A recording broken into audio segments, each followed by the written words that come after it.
You ask Tiger to solve. This deals with linear equations with one unknown. The final result is n equals 7.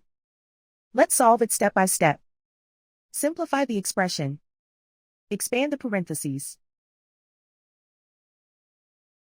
Simplify the arithmetic. Expand the parentheses.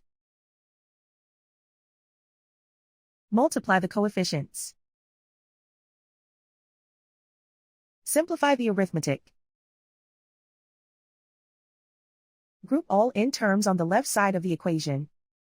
Subtract 4n from both sides. Group like terms. Simplify the arithmetic. Group like terms.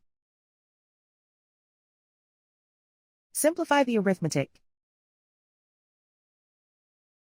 Group all constants on the right side of the equation. Add 6 to both sides. Simplify the arithmetic.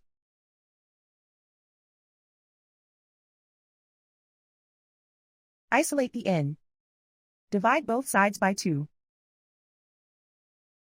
Simplify the fraction. Find the greatest common factor of the numerator and denominator. Factor out and cancel the greatest common factor. And so the final result is n equals 7.